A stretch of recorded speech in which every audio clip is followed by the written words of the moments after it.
McDonald's. Yeah, you weren't paying attention.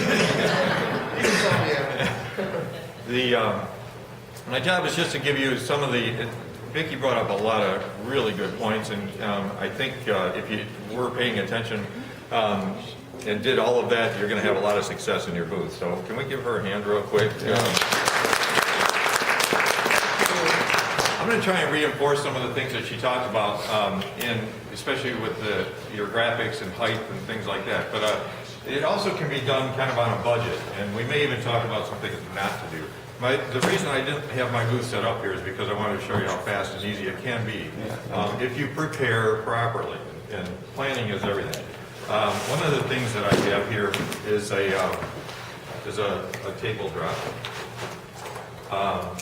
It's a good idea to have one of these made up ahead of time, if you can, that has, where you can just throw it over the table real quickly. And these things work fine. It presents your company, what you do, and just a real quick tagline. One of the things that I tried to focus on when doing these graphics is make sure that people know, or that you follow through with the simple is better kind of thing. Nice, bright, bold colors and lettering.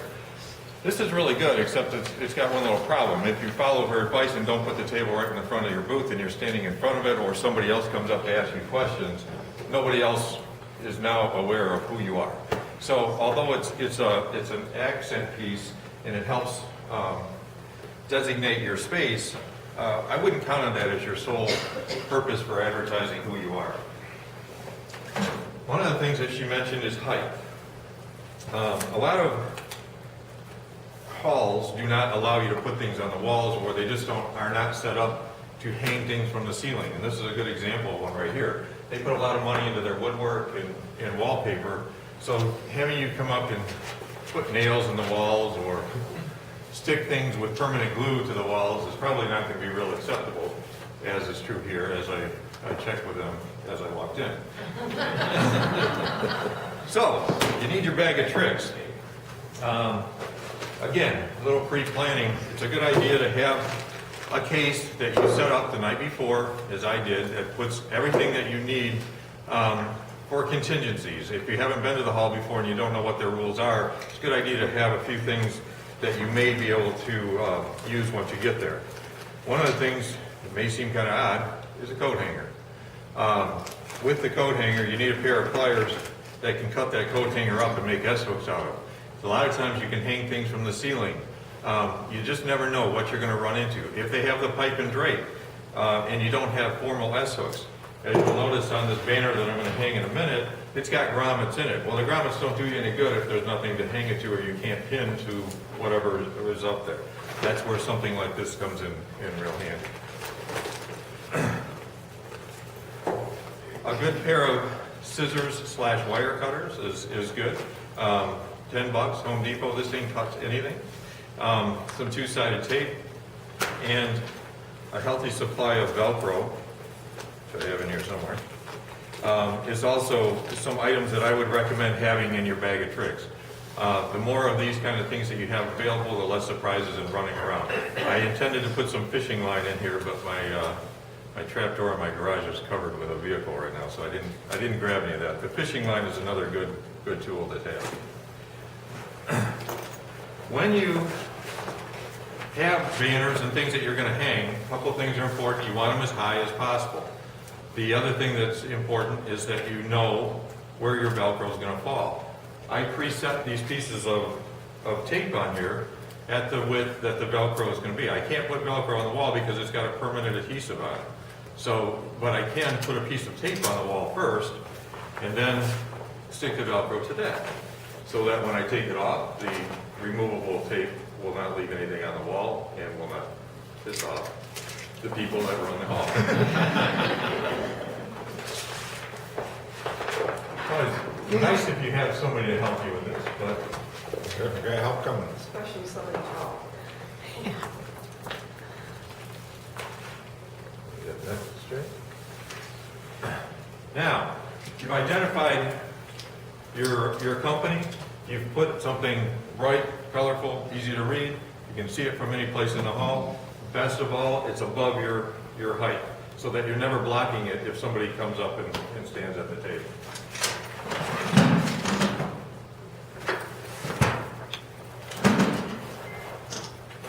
One of the things that Vicki didn't mention, and that both her and I have employed here, is one of these. 40, 45 bucks, Home Depot, allows you to make one trip with all of the stuff that I brought in today, one trip, and you can see that for a relatively little amount of money, you can still provide a pretty big presence. This is a retractable banner. There's a lot of varieties of these on the market. I have, again, chosen items for this particular setup that are not only easy to set up, but they're also very inexpensive. This is probably the cheapest single-sided banner stand that you can get. And we'll talk about pricing in just a minute.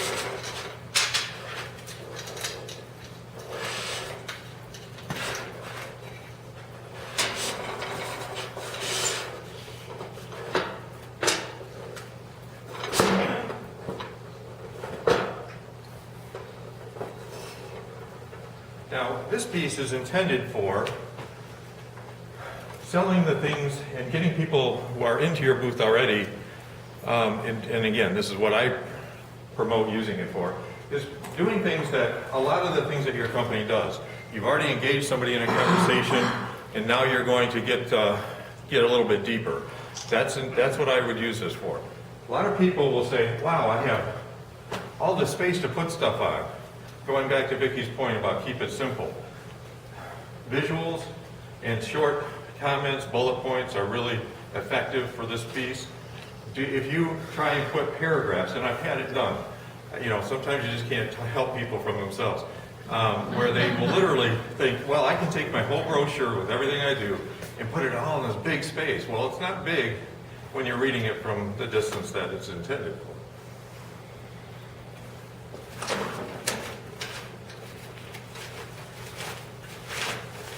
The last setup piece that I have here is also an inexpensive product called an X-stand banner. The nice thing about these is the replacement cost for the additional banners. You can use these for not only quick setup, but for an inexpensive way to change what you're doing often. Sometimes they can be a little squirrely. It actually takes the banner itself to hold it together. It's better on purpose.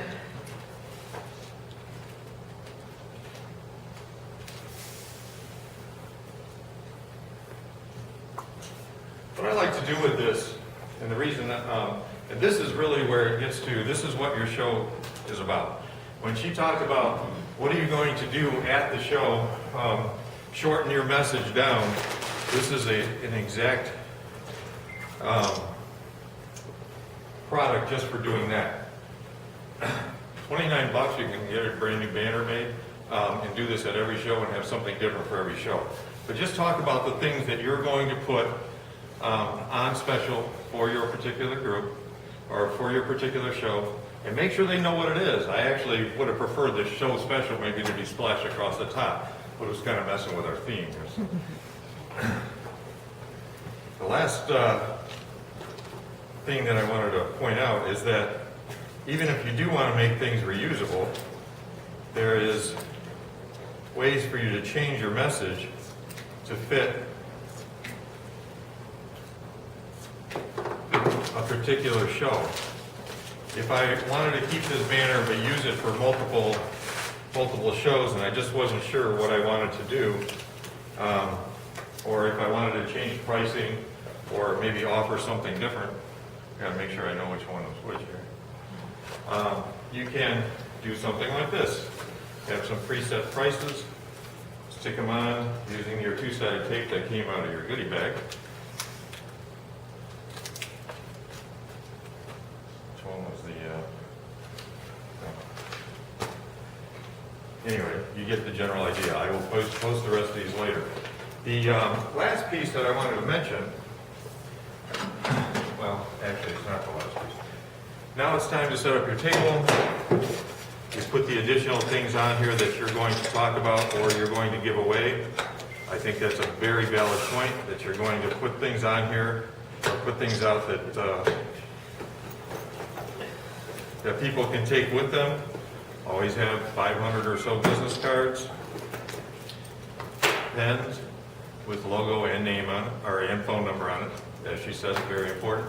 When I have done trade shows in the past for other companies, what I prefer to do, if you're going to get them to fill out a slip, that's fine. I love pens for this. It's got a pen with our logo, our phone number on it. Make sure that you just have them fill out the pen and say everybody wins.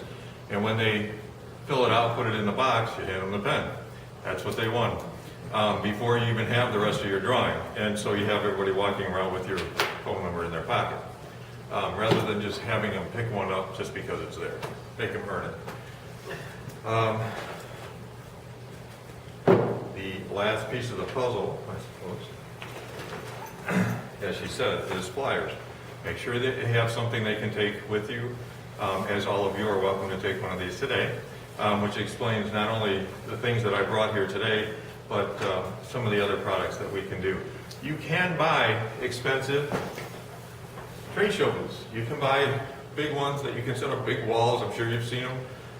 They're hard to carry. They're hard to ship. And if you're doing this on a budget with